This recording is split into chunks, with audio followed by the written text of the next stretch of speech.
ដើមហេតុនៃរឿងនេះគឺកើតចេញមកពីអ្នករកឃ្មុំមួយក្រុម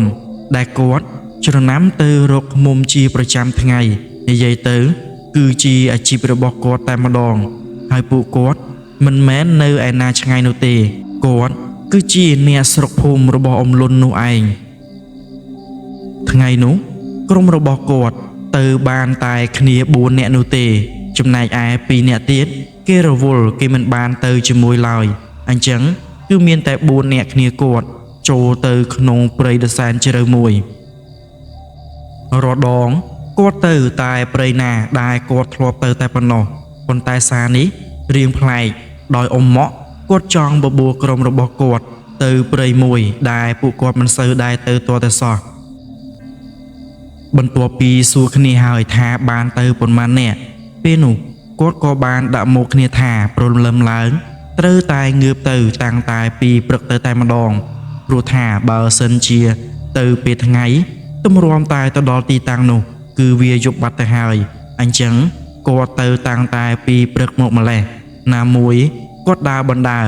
គាត់មើលនេះមើលនោះបណ្ដើរអញ្ចឹងទៅបានន័យថាគាត់រកឃ្មុំនោះបាននៅក្នុងតំបន់ណាគាត់នឹងត្រឡប់មកវិញដោយមិនចាំបាច់ថាត្រូវតែចូលជ្រៅនោះទេប៉ុន្តែវាចាយដនអីក្មួយរបស់អ៊ំម៉ាក់ដែលគេមិនមែនជាអ្នកស្រុកភូមិនេះឡើយគេបានមកលេងហើយមិនមែនមកលេងធម្មតាទេគឺមករកទឹកឃ្មុំនោះឯងហើយពេលដែលគាត់សួរនាំទៅទើបដឹងថាបងស្រីដែលត្រូវជាក្មួយរបស់គាត់នេះគឺមករកទឹកឃ្មុំដោយសារតែគេត្រូវការទឹកឃ្មុំរហូតដល់30លីត្រដែរណោះផ្ញើទៅទីក្រុងបងស្រីគាត់ប្រាប់ទៅកាន់អ៊ំម៉ាក់ដែលត្រូវជាអ៊ំរបស់គាត់ថាគឺយកឲ្យមិត្តភ័ក្តិរបស់គាត់ដែលនៅទីក្រុងឯណោះហើយប្រពន្ធរបស់គេចិត្តឆ្លងទន្លេបានជាគេឲ្យជួយរកទឹកឃ្មុំបែបនេះគាត់ជួនអ៊ំជាអ្នករកឃ្មុំល្មមនិយាយទៅអ៊ំម៉ាក់គាត់បំរុងតែនឹងទៅប្រាប់គ្នារបស់គាត់វិញថានឹងត្រូវឈប់ទៅវិញចាំទៅលើក្រោយអីអញ្ចឹងទៅដោយសារតែឃើញថាក្មួយរបស់គាត់មកលេងណាមួយក្មួយរបស់គាត់យូរបានមកលេងម្ដងនោះទេដោយសារតែគេនៅទីក្រុងហើយហេតុអ្វីបានជាគាត់ចង់ផ្អាកទៅបែបនេះគឺដោយបងប្អូនបានដឹងស្រាប់ហើយថាគាត់ទៅរកឃ្មុំម្ដងគឺទៅពី3ថ្ងៃឯណោះគឺគាត់ត្រូវសម្រាកនៅក្នុងព្រៃនោះសិនទម្រាំតែគាត់រកទឹកឃ្មុំបានគ្រប់គ្រាន់គាត់នឹងត្រឡប់មកផ្ទះវិញនិយាយឲ្យអស់សេចក្តីទៅបានន័យថាគាត់ទៅម្ដងមិនមែនវិលវិញល្ងាចឬក៏ស្អែកអីនោះទេអាចធ្លាយរហូតដល់2ទៅ3ថ្ងៃឯណោះប៉ុន្តែគាត់ត្រូវតែទៅដដែលដោយសារតែក្មួយគាត់មកនេះគឺមករកទឹកឃ្មុំនោះឯងពេលនោះក្មួយរបស់គាត់ដែលមានឈ្មោះថាសៃគាត់ក៏បានចង់ទៅជាមួយដែរបងសៃបានសួរទៅកាន់អ៊ំប្រុសគាត់ថាតើឲ្យគាត់ទៅជាមួយផងបានអត់គាត់ចង់ទៅខ្លាំងណាស់គាត់ចង់ដឹងថាតើគេយករបៀបណាទៅហើយក្នុងព្រៃតើវាសប្បាយប៉ុណ្ណាទៅគាត់ថាគាត់អត់ដែលបានចូលនោះទេអ៊ំម៉ាក់គាត់ឮបែបនេះហើយគាត់និយាយមកថាអត់បានទេមិនបាច់ទៅទេនៅផ្ទះទៅចាំគាត់ត្រឡប់មកវិញចាំយកទឹកឃ្មុំទៅវិញនៅលេងនឹងផាជាមួយអាទិត្យឯសិនទៅចាំត្រឡប់ទៅវិញប៉ុន្តែបងសៃនៅតែជជែកចង់ទៅជាដដែលគាត់សុំអ៊ំគាត់ម្ដងហើយម្ដងទៀតអ៊ំមកពេលនោះគាត់និយាយដដែលថាមិនបាច់ទៅទេក្នុងព្រៃគ្រោះថ្នាក់ខ្លាំងណាស់មិនដែលដើរព្រៃបែបនេះពិបាកណាស់ខុសមាត់ខុសកអីដឹងតែយ៉ាប់ហ្មងអ៊ំមកគាត់និយាយពាក្យបែបនេះទៅកាន់បងសៃព្រោះមិនចង់ឲ្យបងសៃទៅជាមួយអីចឹងទៅព្រោះដូចដឹងស្រាប់ហើយនៅក្នុងសម័យនោះនៅក្នុងព្រៃមានទាំងខ្លាមានទាំងឆ្កែចចកនិងពពួកសត្វកាយសាហាវផ្សេងដូចជាខ្មោចព្រៃអីអញ្ចឹងទៅសម្រាប់ពួកគាត់ជាអ្នកដើរព្រៃ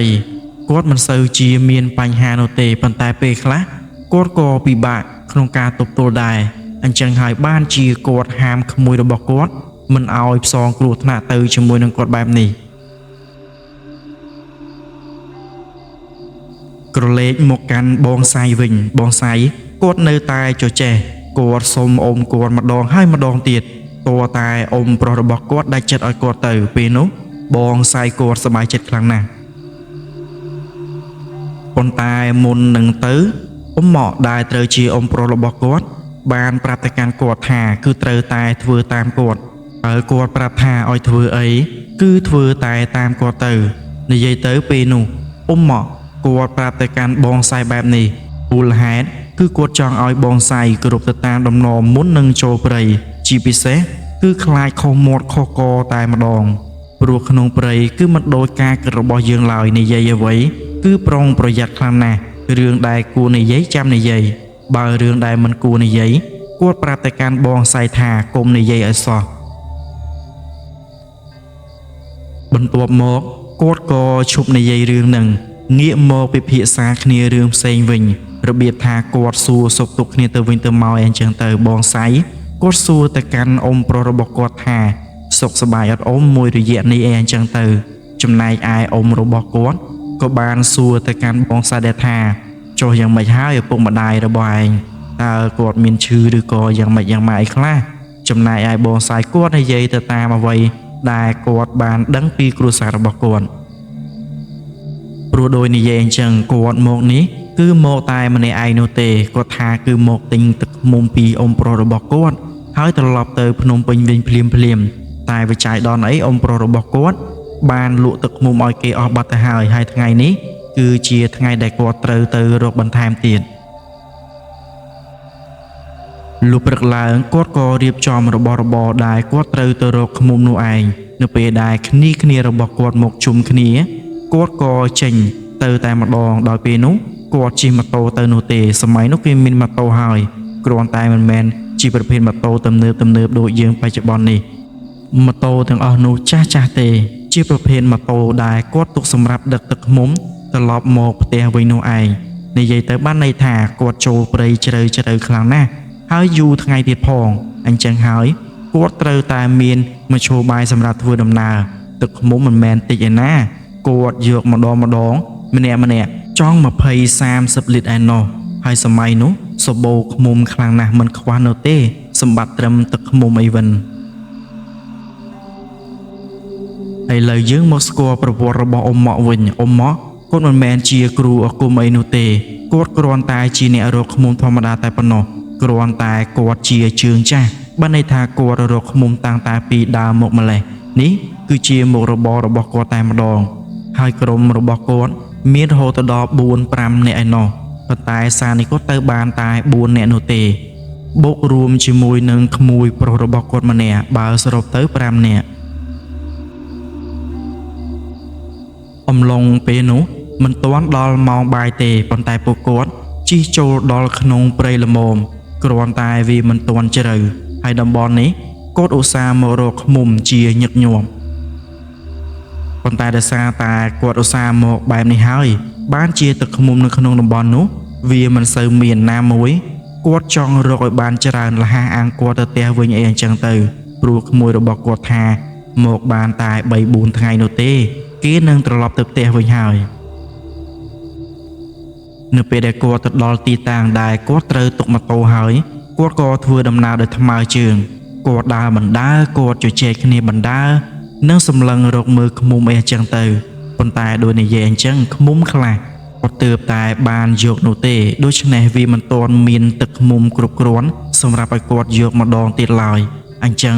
គាត់ត្រូវចូលជ្រៅជាងមុនបានន័យថាតើតែជ្រៅជាងនេះទើបមានឃ្មុំល្អនិងធំសម្រាប់ឲ្យពួកគាត់យកអីអញ្ចឹងទៅហើយការយកឃ្មុំរបស់គាត់នេះគឺយករួមគ្នាមិនមែនទៅដោយខ្លួនឯងយកដោយខ្លួនឯងនោះទេយកមិនបានឡើយដើមឈើធំណាស់តើតែមានគ្នាជួយទើបអាចយកឃ្មុំទាំងនោះបានមុំនីមួយមិនមែនទួយឯណាធំខ្លាំងណាស់បងប្អូនស្គាល់ហើយភ្នំចុងអេដោយគេដាក់ឈ្មោះណាស់ឈ្មោះថាចុងអេប៉ុន្តែឃ្មុំខ្លះវាធំជាងចុងអេនឹងទៅទៀតគាត់ថាបើប៉ះចំដើមឈើណាដែលវានៅច្រើនវិញយកតែមួយដើមឈើហ្នឹងគឺគ្រប់ទឹកតែម្ដងអញ្ចឹងហើយបានជាគាត់រកមើលតែដើមឈើណាធំតែប៉ុណ្ណោះលុះពួកគាត់ដើរទៅដល់ទីតាំងមួយទីតាំងនោះមានដើមឈើដ៏សែនខ្ពស់មួយដើមឈើនោះសមល្មមសម្រាប់ឲ្យគាត់ឡើង ដោយមិនចាំបាច់ដំដៃគោនោះទេប៉ុន្តែដើមឈើនោះវាមានឃ្មុំនៅលើនឹងឡើយប៉ុន្តែអ៊ំម៉ាក់គាត់ប្រាប់ឲ្យបុរសម្នាក់ដែលមានឈ្មោះថាបងតក់ឲ្យឡើងទៅលើដើមឈើនោះតែម្ដងបងប្អូនប្រកាសជាឆ្ងល់ហើយថាចុះគាត់ឡើងធ្វើអីបើអត់មានឃ្មុំផងនៅពេលដែលបងសៃគាត់សួរទៅកាន់អ៊ំប្រុសរបស់គាត់ទៅទើបដឹងថាការឡើងរបស់គាត់នេះមិនមែនទៅយកឃ្មុំនោះទេគឺគាត់ឡើងទៅមើលថាតើតំបន់ណាមានដើមឈើធំធំអីអញ្ចឹងទៅអាងពួកគាត់ដើរសម្ដៅទៅទីតាំងនោះនិយាយទៅរបៀបគេអ្នករកឃ្មុំគេមានរបៀបរបស់គេដោយយើងមិនអាចនឹកស្មានដល់ឡើយនៅពេលដែលបងតក់គាត់ចុះមកវិញគាត់ប្រាប់ទៅកាន់អ៊ំម៉ាក់ថាតោះយើងទៅទិសខាងនោះទៅដើមឈើនៅទីតាំងនោះធំសម្បើមណាស់សង្ស័យអាចមានឃ្មុំនៅទីតាំងនោះផងក៏អាចថាបានហើយហេតុអ្វីបានជាគាត់និយាយត្រឹមតែសង្ស័យបែបនេះគឺគាត់មើលឃើញពីចម្ងាយនោះទេដោយមិនដឹងថាវាមានឃ្មុំនៅទីនោះអត់អីចឹងទៅដោយតើតែគាត់ដើរទៅដល់ទីតាំងនឹងតែម្ដងទើបដឹងថាវាមានឃ្មុំឬក៏អត់ដើរបណ្ដើរអ៊ំម៉ាក់គាត់សួរទៅកាន់បងតក់ថាចុះវាឆ្ងាយអត់បងតក់គាត់ឆ្លើយមកវិញថាឆ្ងាយគួរសមដែរអ៊ំពេលនោះអ៊ំម៉ាក់គាត់ឲ្យជាយោបល់ថាតោះយើងរៀបចំបាយទឹកសិនទៅចាំធ្វើដំណើរទៅមុខទៀតព្រោះលើថ្ងៃត្រង់ហើយណាមួយខ្លាចហេវអីអញ្ចឹងទៅព្រោះឆ្ងាយគួរសមបន្ទាប់មកទៅគាត់ចាប់ផ្ដើមហូបបាយហូបទឹកនិយាយទៅអ្នករកឃ្មុំគេមានដំណំរកឃ្មុំរបស់គេគាត់ចូលទៅរកឃ្មុំគាត់រកតែឃ្មុំនោះទេគាត់មិនបានបរបាញ់សត្វឬក៏ធ្វើអ្វីខុសពីការរកឃ្មុំនឹងឡើយបន្ទាប់ពីគាត់បាយទឹករលៗហើយគាត់ក៏សម្រាប់មួយផ្លែរបៀបថាឲ្យស្រកពោះអីអញ្ចឹងទៅបន្ទាប់មកក៏ចេញដំណើរទៅទីតាំងនោះប៉ុន្តែដើរបណ្ដើររកមើលបណ្ដើរមិនមែនគោលដៅទៅតំបន់នោះហើយអត់មើលតំបន់ផ្សេងនោះទេបានន័យថាគាត់ដើរបណ្ដើរគាត់មើលបណ្ដើរប្រទេសដើមណាដែលមានឃ្មុំគាត់យកដើមនោះមកប៉ុន្តែគាត់និយាយមកថាទួយខ្លាំងណាស់ហើយខ្ពស់ខ្លាំងទៀតទើបគាត់សម្រេចចិត្តថាមិនបាច់យកនោះទេនិយាយទៅគាត់ដើរទៅជួបដែរគ្រាន់តែវាទួយនិងមានចំនួនតិចគាត់ថាឡើងទៅនាំតែហត់ប៉ុណ្ណោះគ្រាន់តែចំណាយពេលវេលាឡើងនឹងចង់មួយថ្ងៃបាត់ហើយអញ្ចឹងគាត់ជ្រុលថាបើរកគឺរកអាចច្រើននិងអាចធំវិញយកម្ដងគឺគ្រប់ហ្មងយកម្ដងអាចត្រឡប់មកផ្ទះវិញបានហ្មងដើរបានប្រហែលជាមួយសន្ទុះស្រាប់តែក៏លេចទៅឃើញដើមឈើមួយដែលមានឃ្មុំធំនិងច្រើនគួរសមពេលនោះអ៊ំម៉ាក់ក៏និយាយមកថាតោះឡើងដើមនេះសិនទៅមើលទៅធំនិងច្រើនដែនតើពួកគាត់មិនចាំយូររៀបចំរបស់របរអ្នកខ្លះទៅកាច់មែកឈើដែលរស់យកមកចងផ្ដុំគ្នាឲ្យកើតចេញទៅជាផ្សែងគេមានឈ្មោះរបស់គេប៉ុន្តែខ្ញុំអត់ស្គាល់មិនដឹងថាហៅអីនោះទេហើយអ្នកខ្លះទៀតរៀបចំរបស់របរផ្សេងអីអញ្ចឹងទៅបន្ទាប់ពីរៀបរួចរាល់អស់ហើយបងតក់និងបងប្រុសម្នាក់ទៀតដែលមានអាយុប្រហាក់ប្រហែលគាត់ឡើងទៅជាមួយគ្នាចំណែកគាត់ទាំង3នាក់នេះវិញគឺនៅខាងក្រោមចាំទទួលទឹកឃ្មុំនៅឯខាងក្រោមឯណេះមួយសន្ទុះក្រោយមកទើបគាត់ឡើងទៅដល់ទីតាំងដែលឃ្មុំនោះវានៅបន្ទាប់មកគាត់ជាទម្លាក់នៅប្រភេទសាច់ឃ្មុំនិងទឹកឃ្មុំគាត់ដាក់ជាមួយនឹងប៉ោដែលគាត់បានយកទៅបង្ហូរខ្សែចុះមកខាងក្រោមចំណែកសាច់ឃ្មុំដែលគាត់ជាទម្លាក់ចុះមកខាងក្រោមនោះបងសៃដែលគាត់ខានហូបសាច់ឃ្មុំជាយូរណាស់មកហើយគាត់ពេលនោះគាត់ទាញយកមកពោមយកដោយមិនខ្វល់ពីអ្វីនោះទេបន្ទាប់មកគាត់និយាយមកថាឆ្ងាញ់ណាស់អ៊ំឆ្ងាញ់មែនតែនអានេះបើសិនជាបានអាំងទៀតរឹតតែឆ្ងាញ់តែម្ដងនេះគឺជាសម្ដីដែលចេញមកពីមាត់របស់បងសៃនិយាយទៅគឺដោយសារតែគាត់ខានហូបយូរគាត់មិនមែនមិនដែរហូបនោះទេគាត់ធ្លាប់ហូបតើប៉ុន្តែដោយសារតែខានហូបយូរបែបនេះគឺពោមយកមិនខ្វល់សោះឡើយអ៊ំរបស់គាត់ពេលនោះគាត់និយាយមកថាកុំដាក់ច្រើនពេកប្រយ័ត្នក្តៅខ្លួនវើយគាត់និយាយបែបនេះចំណែកបងសៃអត់គិតច្រើនឡើយគាត់ពោមយករបៀបថាគាត់ដូចជាឃ្លានជាយូរណាស់មកហើយអញ្ចឹង មួយសន្ទុះធំឯណោះពីអ្នកគាត់ដែរបានឡើងទៅលើដើមឈើនោះក៏ចុះមកវិញនិយាយទៅរៀងយូរគួរសមដែរដោយសារតែនៅលើដើមនោះវាមានឃ្មុំរហូតទៅដល់3-4សម្បុកឯណោះក្រឡេកមកមើលមេឃវិញគឺចិត្តងងឹតបាត់ទៅហើយសម្រាប់ពួកគាត់វិញក៏មនីរៀបចំអីវ៉ាន់យកទៅកន្លែងគួរសមសម្រាប់គាត់ធ្វើធ្នាក់ដេកនៅខាងលើបានន័យថាគាត់មិនគេងនៅតំបន់នេះនោះទេគាត់ដើរចេញពីតំបន់នេះរកកន្លែងណាដែលគាត់មើលថាសមរម្យសម្រាប់ឲ្យគាត់ធ្វើធ្នាក់គេងនៅលើនោះអីអញ្ចឹងទៅលុះទៅដល់ទីតាំងមួយដែលមានដើមឈើសមរម្យសម្រាប់ឲ្យគាត់ឡើងទៅគេងសម្រាកនៅទីនោះអីអញ្ចឹងទៅបន្ទាប់ពីគាត់ដាំបាយហើយរៀបចំនៅកន្លែងដែលគាត់សម្រាករួចរាល់អស់ហើយគាត់ក៏ឡើងទៅដើមឈើនោះតាំងតែពីប្រលប់មកម្លេះសម្រាប់ទឹកឃ្មុំវិញគាត់ទុកនៅឯខាងក្រោមគាត់មិនបានយកទៅលើនោះទេគាត់យកមួយចំនួនទៅខាងលើតែប៉ុណ្ណោះអ្នកដែលយកនោះគឺបងសៃនេះឯងគាត់ថាយកទុកទៅហូបនៅខាងលើចំណែកឯការគេងនៅលើដើមឈើនោះវិញគាត់មិនបានធ្វើធ្នាក់ធំដុំអីនោះទេគាត់ចងតែអន្រឹងគេងតែប៉ុណ្ណោះប៉ុន្តែរបៀបថាគាត់កាប់មែកឈើមួយចំនួនកងលិចកងកើតឲ្យវាចេញជារូបរាងកន្លែងដែលគាត់អាចអង្គុយលេងជាមួយនឹងគ្នាបានអីចឹងទៅប៉ុន្តែនៅពេលដែលគាត់សម្រាកនៅក្នុងអន្រឹងនោះទេដោយតែបងប្អូនបានដឹងកន្លងមកអញ្ចឹងក្នុងព្រៃត្រជាក់ខ្លាំងណាស់ជាពិសេសគឺពេលយប់នឹងត្មងបើសិនជាយើងអត់បានបង្កាត់ភ្លើងអាំងឬក៏អត់មានភួយសណ្ដប់អីទេគឺដឹងតែវីវរហើយមេឃត្រជាក់ដល់ថ្នាក់យើងទ្រាំមិនបានក៏មានដែរប៉ុន្តែសម្រាប់ក្រុមរបស់អ៊ំម៉ាក់គាត់ដើរឡើងសាំទៅហើយរឿងទាំងអស់នេះគាត់មិនភ្លេចនោះទេអីវ៉ាន់ដែលគាត់យកមកមានភួយមានអន្រឹងអីអញ្ចឹងទៅ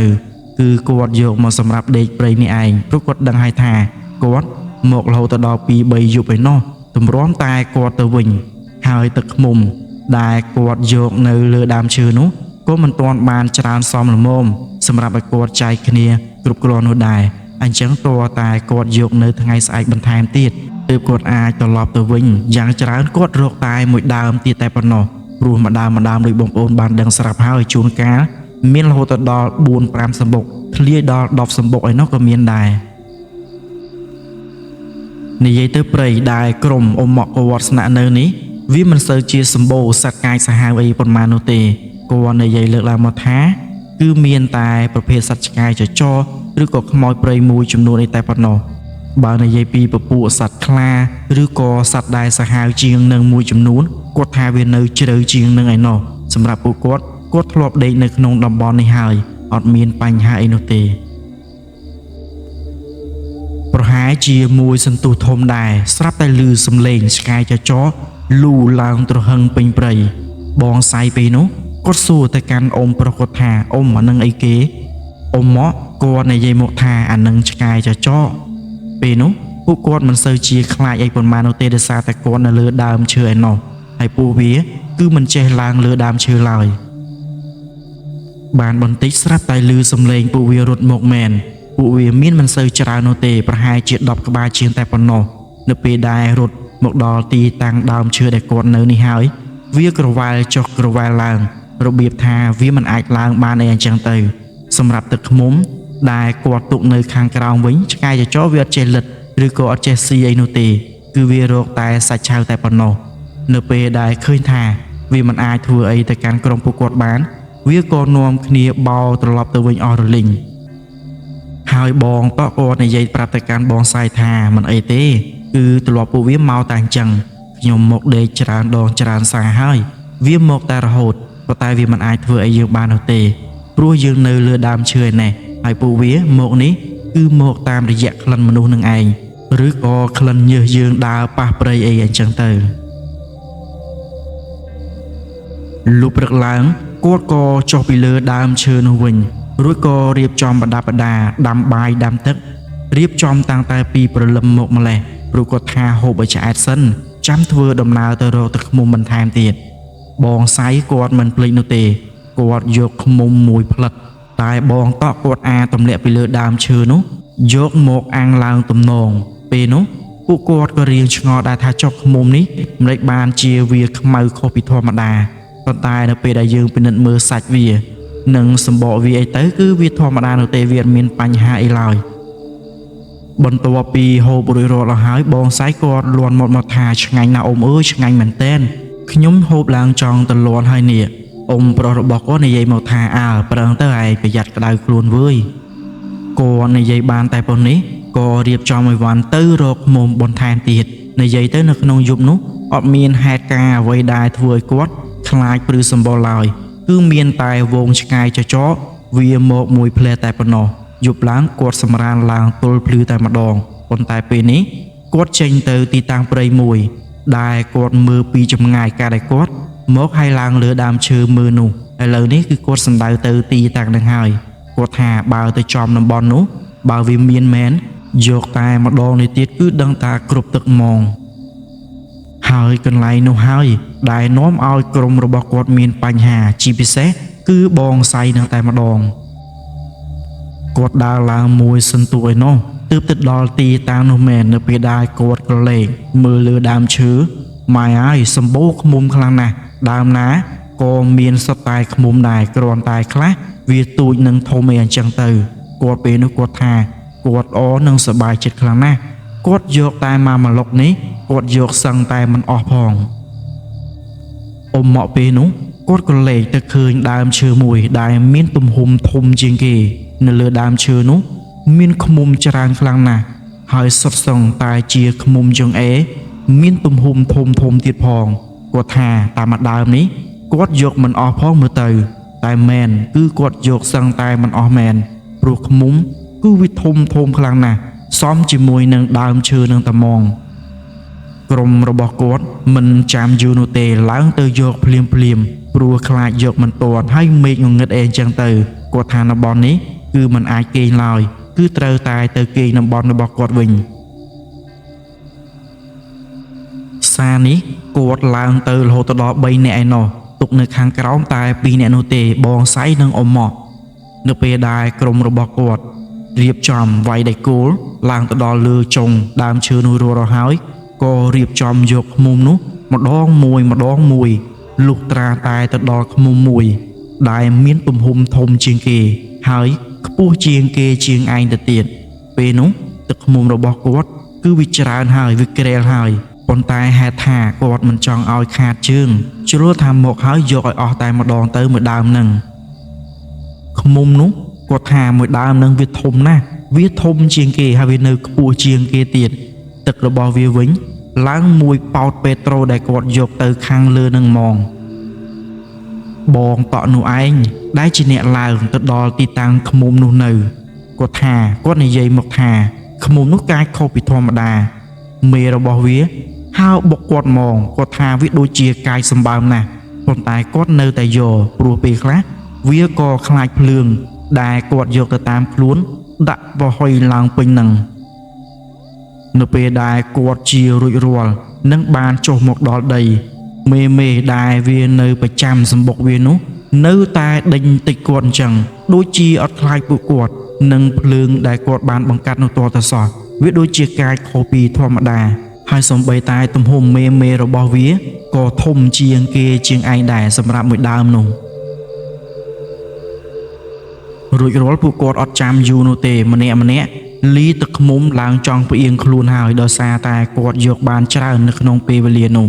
អ៊ំម៉ាក់គាត់និយាយមកថាមួយប៉ោតដែលទម្លាក់មកក្រោយគេនឹងទុកឲ្យអាស្រ័យទៅព្រោះទឹករបស់វាឡើងខាប់ល្អជាងគេជាងឯងបន្ទាប់ពីគាត់ចេញពីទីតាំងព្រៃនោះដែលអ៊ំម៉ាក់គាត់យល់ថាគ្រោះថ្នាក់ហើយគាត់មិនបានឈប់អីទីនោះទេគឺសំដៅទៅរកម៉ូតូរបស់គាត់តែម្ដងគ្រាន់តែថាពេលណាដែលគាត់ហត់អីចឹងទៅពួកគាត់ឈប់សម្រាកសិនរួចរាល់គាត់ក៏បន្តដំណើរទៅមុខទៀត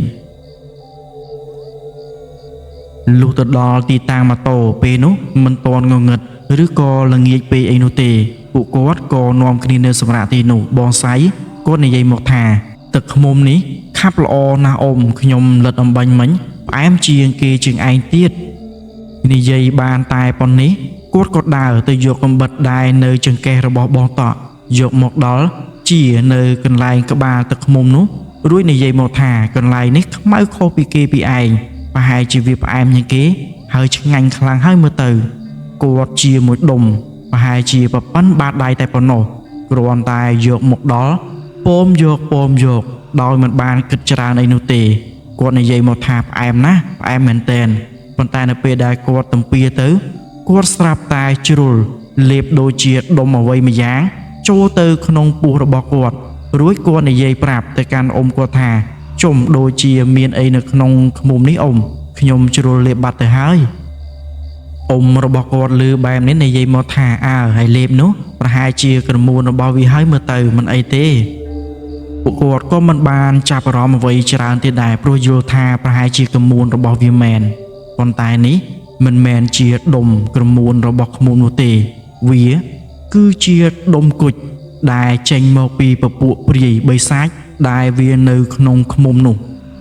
ដុំនោះគឺជាគុជឃ្មុំដែលមានព្រាយកាន់អញ្ចឹងហើយបានជាទឹកឃ្មុំមួយដុំនោះវាមានសភាពខ្មៅខុសពីធម្មតាហើយមេឃ្មុំទាំងអស់នោះវាកាចខុសគេខុសឯងបងសៃគាត់ក៏មិនបានចាប់អារម្មណ៍អ្វីច្រើនដែរពេលនោះគាត់ផឹកទឹកឃ្មុំឡើងសឹងតែឆ្អែតឯណោះឡើងចង់ទៅលន់បាត់ទៅហើយពួកគាត់ក៏នាំគ្នារៀបចំឲ្យវាយអាវ៉ាន់ឡើងលើម៉ូតូចេញពីក្នុងព្រៃនោះមកវិញលុះជិះបានប្រហែលជាពាក់កណ្ដាលផ្លូវបងសៃស្រាប់តែគាត់ឈឺពោះគាត់រមូលយកតែម្ដងសឹងតែធ្លាក់ពីលើម៉ូតូឯណោះពេលនោះក្រុមរបស់គាត់ក៏នាំគ្នាឈប់សិនឆ្ងល់ថាចុះមិនបានជាបងសៃឈឺពោះអីចឹងទៅអ្នកខ្លះក៏គិតថាប្រហែលជាគាត់ផឹកទឹកឃ្មុំឬក៏ស៊ីឃ្មុំច្រើនពេកហើយមើលទៅបានជាបណ្ដាលឲ្យគាត់ឈឺពោះបែបនេះប៉ុន្តែបងសៃចេះតែស្រែកហើយស្រែកទៀតថាឈឺខ្លាំងណាស់ពួកគាត់ម្នាក់គ្មានមធ្យោបាយអីផ្សេងនោះទេក្រៅតែពីនាំគ្នាជួយរឹតពោះនៅពេលដែលរឹតហើយឃើញថានៅតែមិនបាត់ដដែលគាត់ពេលនោះក៏នាំគ្នាលើកគាត់ដាក់លើម៉ូតូជិះសម្ដៅមករកភូមិសិនធ្វើយ៉ាងណាឲ្យមកដល់ភូមិសិនចាំទៅរកពេទ្យរកអីអញ្ចឹងទៅជិះមកដល់ក្នុងភូមិគាត់ទៅរកពេទ្យមែនគឺទៅរកពេទ្យមណ្ឌលសម័យនោះមានពេទ្យមណ្ឌលហើយគ្រាន់តែទៅដល់ក៏ឲ្យលោកគ្រូពេទ្យគាត់ពិនិត្យមើលអីអញ្ចឹងទៅប៉ុន្តែឃើញថាអត់បាត់នោះទេសូម្បីតែគាត់ដាក់ថ្នាំឬក៏ព្យួរសរោមក៏នៅតែមិនបាត់សោះឡើយពេលនោះអ៊ំមកស្រាប់តែនឹកឃើញថាប្រហែលជារបស់ដែលវាលេបចូលពោះនោះហើយមើលទៅបានជាបណ្ដាលឲ្យវាឈឺពោះបែបនេះគាត់ក៏សម្រេចចិត្តថាមានតែយកបងសៃទៅមើលគ្រូខ្មែរវិញម្ដងដោយមិនចាំយូរយកបងសៃទៅមើលគ្រូមែនអ្នកដែលមើលគាត់នោះគឺអ៊ំលុននេះឯងព្រោះអ៊ំលុនជាអ្នកស្រុកភូមិជាមួយនឹងអ៊ំម៉ក់ល្មមនៅពេលដែលគាត់បានទៅដល់ផ្ទះអ៊ំលុនគាត់បានរៀបរាប់ប្រាប់ទៅកាន់អ៊ំលុនថាមូលហេតុគឺមកពីអីអញ្ចឹងទៅសម្រាប់អ៊ំលុនគាត់បានដឹងខ្លះបាត់ទៅហើយពេលនោះគាត់ប្រាប់ទៅកាន់អ៊ំម៉ក់ថាមិនអីទេអ៊ំមកយកគាត់ចូលមកក្នុងផ្ទះសិនមកសម្រាប់បងសាយវិញគាត់នៅតែឈឺដដែលនោះទេគ្រាន់តែថាមិនសូវខ្លាំងដូចមុនពេលនោះអ៊ំលុនគាត់ក៏បានសូត្រនៅមុនគាថារបស់គាត់មាត់ជីបអូចរួចក៏យកដៃរបស់គាត់នៅលើពោះរបស់បងសៃនៅពេលដែលគាត់ដាក់ឲ្យរួចរាល់ហើយគាត់ក៏នៅតែបន្តសូត្រនៅមុនគាថារបស់គាត់បន្ថែមទៀតពេលនោះបងសៃស្រាប់តែគាត់ស្ងាត់មាត់ឡើងជ្រាបបានន័យថាគាត់លែងស្រែកអុយដូចមុនទៀតហើយបន្ទាប់មកគាត់ក៏ស្លាប់ឡើងឈឹងស្ងប់ស្ងាត់នឹងធូរបន្តិចអ៊ំលុនគាត់ក៏សួរទៅកាន់អ៊ំម៉ក់ថាចុះអ៊ំមកពីណាចំណេចបានជាជាប់របស់គេមកតាមខ្លួនបែបនេះអ៊ំម៉ក់គាត់និយាយប្រាប់រៀបរាប់តែកាន់អ៊ំលុនថាគឺគាត់ទៅព្រៃគាត់ទៅរកឃ្មុំដូចតែរាល់ដងអញ្ចឹងហើយសៃក្មួយរបស់គាត់នេះគឺទៅរកឃ្មុំជាមួយនឹងគាត់ដែរនឹងដោយសារតែវាចង់ដឹងគាត់ក៏ឲ្យទៅតាមប៉ុន្តែមិនដឹងយ៉ាងម៉េចទេក្មួយអើយគ្រាន់តែវាស៊ីឃ្មុំដែលអ៊ំយកក្រោយគេនោះស្រាប់តែវាឈឺពោះតែម្ដងអ៊ំភ័យខ្លាំងណាស់ខ្លាចតែវាមានបញ្ហាអីទេក្មួយអើយអ៊ំលុនពេលនោះគាត់និយាយមកថាបាទមិនអីទេអ៊ំខ្ញុំរំងាប់គេបានហើយប៉ុន្តែរបស់នេះត្រូវតែយកចេញពីខ្លួនរបស់គេបើសិនជាទុកឲ្យនៅគេក៏មិនអាចជាដែរណាអ៊ំមកគាត់ឆ្ងល់នឹងសួរមកថាចុះស្អីគេនៅក្នុងខ្លួនរបស់វានឹងក្មួយអ៊ំលុន គាត់និយាយប្រាប់ត្រង់តែម្ដងគាត់និយាយមកថាវាគឺជាប្រភេទគុជឃ្មុំហើយគុជប្រភេទនេះគឺមានព្រាយកាន់ណាអ៊ំប៉ុន្តែគេមិនមែនជាព្រាយអាក្រក់អីណាស់ណានោះទេគ្រាន់តែយើងទៅយកកន្លែងរបស់គេទៅឆាឆៅកន្លែងរបស់គេបានជាគេរករឿងយើងបែបនេះណាអ៊ំប៉ុន្តែបើសិនជាបណ្ដោយទុកឲ្យគុជនោះនៅក្នុងខ្លួនដោយយើងមិនយកចេញច្បាស់ណាស់គេប្រកាសជាអស់ជីវិតហើយណាអ៊ំប៉ុន្តែសូមកុំបារម្ភអីចាំក្មួយជួយអ៊ំលុនគាត់បន្តរៀបរាប់មកទៀតថាតាក៏ពិតទៅគុជនេះគឺល្អទេអ៊ំបើសិនជាយើងដឹងហើយយើងយកវាមកថែរក្សាគឺគេជួយយើងនោះទេប៉ុន្តែខុសរក្សាតែយើងលេបចូលក្នុងពោះនេះឯងទើបបណ្ដាលឲ្យគេពិបាករស់នៅនឹងទ្រាំធ្វើឲ្យយើងឈឺពោះអញ្ចឹងហើយណាអ៊ំសូមកុំបារម្ភអីពេលដែលយើងយកចេញមកក្រៅមកគេនឹងលែងអីហើយមិនចាំយូរអ៊ំលុនគាត់ក៏រៀបចំធ្វើពិធីយកគុជដែលមានព្រាយកាន់នោះចេញពីក្នុងខ្លួនរបស់បងសៃធូប3សរសៃអុជចេញមកហុយរួមជាមួយនឹងមលូមួយសន្លឹកសូត្រផ្លុំសូត្រផ្លឹងមិនដឹងថាគាត់ប្រើនៅគាថាអ្វីខ្លះនោះទេនៅពេលដែលគាត់សូត្ររួចរាល់អស់ហើយគាត់ក៏យកស្លឹកមលូនោះដាក់ចំពីលើពោះរបស់បងសៃយកតែម្ដងបន្ទាប់មកគាត់ក៏សូត្រនៅបល័យគាថាឧបកិច្ចបន្ថែមនៅពេលដែលគាត់សូត្រផ្លុំពេលនោះស្រាប់តែបងសៃគាត់ងើបមកទាំងពពេញពពើមព្រោះដោយសារគាត់ទើបតែសន្លប់មួយសន្ទុះអំបញ្ញមាញ់នោះទេនៅពេលដែលគាត់ងើបមកអ៊ំលុនក៏សួរថាយ៉ាងម៉េចហើយបងពេលនោះបងសៃនិយាយមកថាដូចជាឈឺពោះខ្លាំងទៅទៀតហើយណាលោកគ្រូអ៊ំលុនគាត់ក៏ប្រាប់ទៅកាន់បងសៃថាឲ្យទ្រាំបន្តិចសិនទៅណាបងបន្តិចទៀតនឹងលែងអីហើយបន្ទាប់មកគាត់ងាកមកសូត្រនៅមុនគាថាដោយយកធូបដែលគាត់អុជអំបញ្ញមិញហ្នឹងសូត្រផ្លុំទៀតហើយប៉ុន្តែគាត់ដាក់ទៅក្នុងទឹកដែលនៅនឹងមុខអាសនៈរបស់គាត់នោះរួចរាល់គាត់ក៏បានឲ្យបងសៃផាក់គ្រាន់តែបងសៃលេបចូលក្នុងពោះភ្លាមមិនទាន់បានទាំង3ក្អឹកផងស្រាប់តែគាត់ដោលចេញពីក្នុងពោះបំរុងថានឹងក្អួតយកតែម្ដងពេលនោះគាត់ក្អួតមកមែនហើយស្រាប់តែមានដុំគុជម្យ៉ាងដែលមានរូបរាងសន្តានពណ៌ខ្មៅឃ្លិចពេលនោះគាត់សួរទៅកាន់បងសៃថាយ៉ាងម៉េចហើយបងតើបានធូរនៅបងសៃគាត់ឆ្លើយមកវិញថាបានធូរលោកគ្រូបានធូរហើយរួចគាត់ក៏សងំគេងទៅវិញដោយសារតែគាត់ឈឺពោះឡើងមួយថ្ងៃវ៉ាងាយទៅហើយដូចនេះគាត់អស់កម្លាំងអាលិញពីខ្លួនអ៊ំម៉ាក់វិញអ៊ំម៉ាក់គាត់ក៏បានសួរដែរអញ្ចឹងវាបានធូរហើយមែនក្មួយអ៊ំលុនគាត់និយាយមកថាបានធូរហើយអ៊ំគាត់លែងអីហើយដោយសារតែគាត់ក្អួតចេញមកវិញហើយតើអ៊ំម៉ាក់ពេលនោះគាត់រៀងធូរទ្រូងបន្តិចព្រោះគាត់បារម្ភពីក្មួយរបស់គាត់មែនតែនប្រហែលជាថ្ងៃបន្តិចទើបបងសៃគាត់ដឹងខ្លួនមកវិញអ៊ំលុនគាត់និយាយប្រាប់ទៅកាន់អ៊ំម៉ាក់ថាមិនអីទេអ៊ំអាចយកគាត់ទៅសម្រាកនៅផ្ទះបានគាត់លែងអីហើយ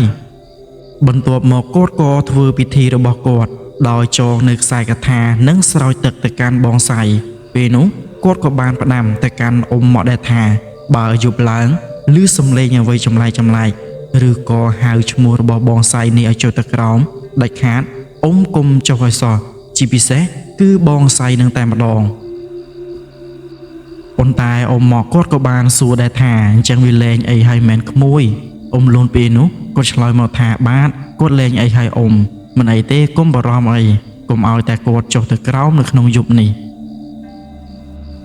រួចរាល់គាត់ក៏យកនៅដុំគុជនោះយកមកដាក់នៅលើជើងពានរបស់គាត់រួចក៏អង្គុយធ្វើពិធីរបស់គាត់ដោយសូត្រនៅមុនគាថាមួយចំនួន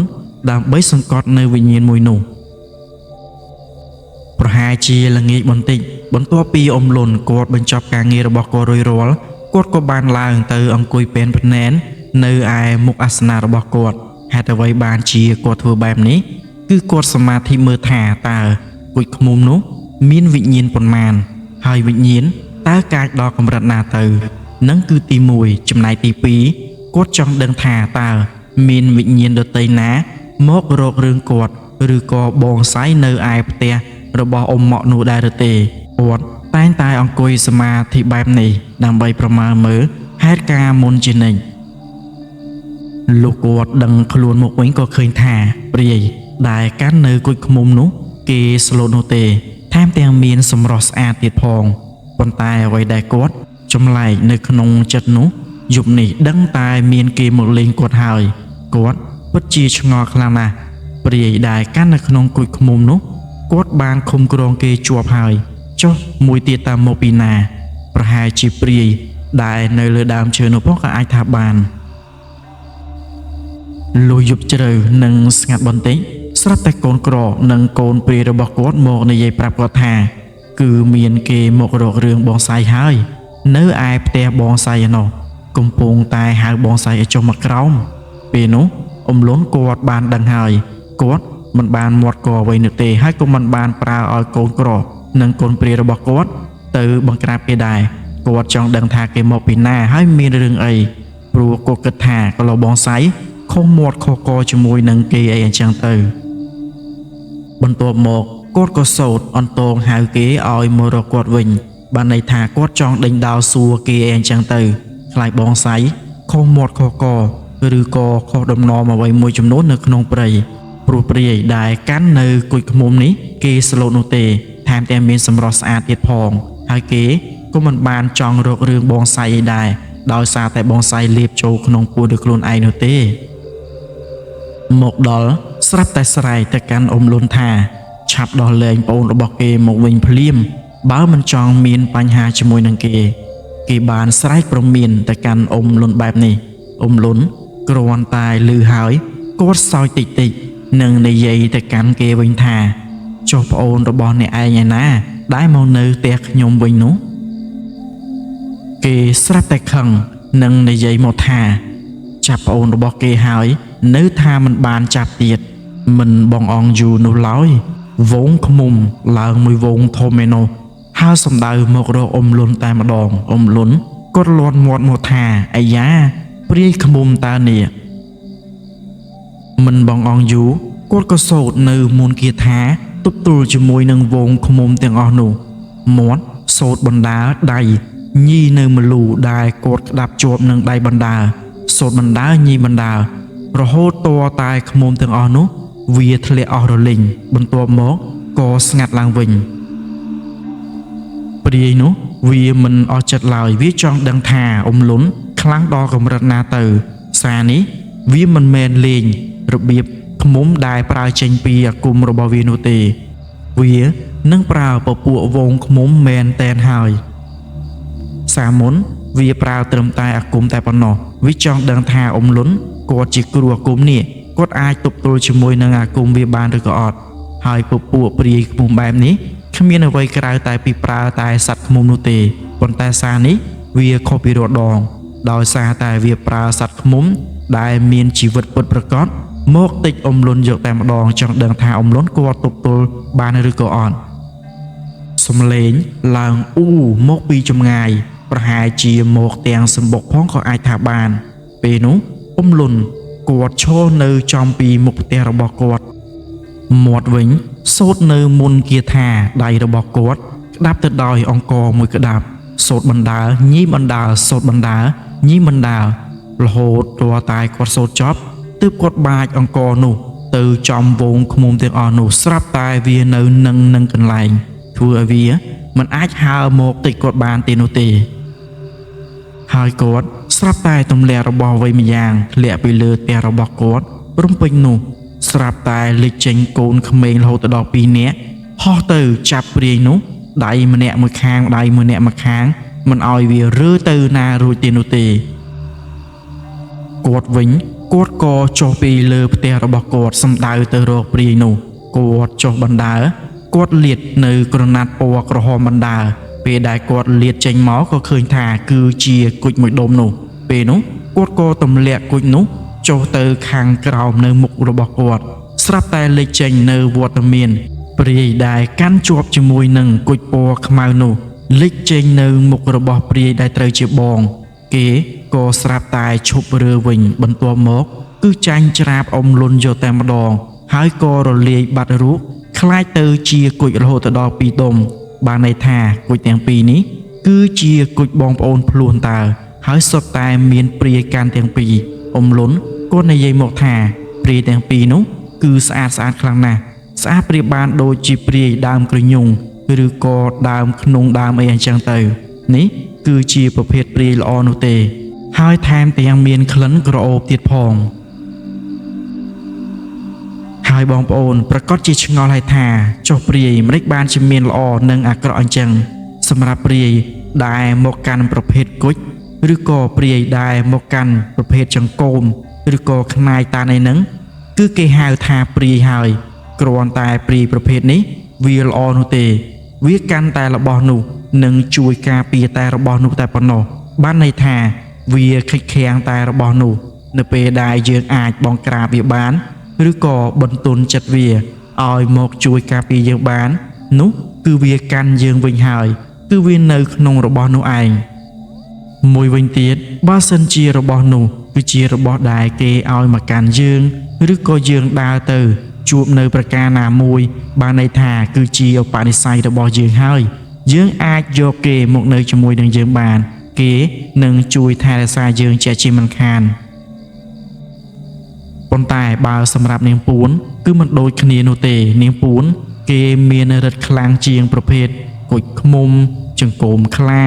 ឬក៏ខ្នាយតានអីអញ្ចឹងទៅបានន័យថារបៀបមួយយ៉ាងម្នាក់គ្រាន់តែឫទ្ធិរបស់នាងពួនរៀងខ្លាំងខុសពីធម្មតាចំណុចដែលនាងពួនខ្លាំងនោះត្រង់ថានាងពួនគឺអាចបំបាំងភ្នែកសត្រូវបានអាចបញ្ជៀសគ្រាប់បានអាចបញ្ជៀសនៅឧបទ្រពចង្រៃបានអីចឹងទៅប៉ុន្តែសម្រាប់ចង្កូមខ្លាឬក៏ខ្នាយតាន់និងប្រភេទវិញ្ញាណដែលកាន់នៅក្នុងគុជបែបនេះគេខ្លាំងមិនដល់ប្រភេទនាងពួននោះទេចឹងច្រើនជួយបញ្ជៀសគ្រាប់ឬក៏បញ្ជៀសនៅប្រភេទឧបទ្រពចង្រៃអីចឹងទៅប៉ុន្តែសម្រាប់បំបាំងខ្លួនគឺកម្រខ្លាំងណាស់អ៊ំលុនវិញក្រោយពីគាត់បង្ក្រាបប្រភេទព្រាយដែលកាន់នៅនឹងគុជឃ្មុំនោះគាត់បង្ក្រាបរួចរាល់ហើយពេលនោះគាត់បានរហូតដល់2គ្រាប់ឯណោះហើយជាប្រភេទវិញ្ញាណមានឫទ្ធិមានអំណាចគ្រាន់បើនៅថ្ងៃខាងមុខគាត់អាចប្រើរបស់នោះបានបងប្អូនប្រកាសជាឆ្ងល់ហើយថាចុះគុជមួយគ្រាប់នោះតើវាហោះមកតាំងតែពីក្នុងព្រៃមកមែនបានជាសម្ដៅមករកប្អូនគេបែបនេះនិយាយទៅគឺមិនមែននោះទេគុជមួយគ្រាប់នោះគឺវាស្ថិតនៅក្នុងបង្គងតែមួយនោះទេគ្រាន់តែពេលនោះបងស្រីគាត់ខំចំចំណែកមួយគ្រាប់ទៀតពួកគាត់មិនបានដឹងឡើយថាមានមួយគ្រាប់ទៀតនៅក្នុងបង្គងឃ្មុំតែមួយនោះព្រឹកឡើងស្រាប់តែឃើញបងស្រីរួមជាមួយនឹងអ៊ំម៉ាក់ដើរមកម៉ងសម្ដៅមករកផ្ទះរបស់អ៊ំលុននៅពេលដែលក្រឡេកទៅក៏ឃើញថាគាត់ថែមទាំងយកទឹកឃ្មុំមកកន្លះប៉ោតទៀតផង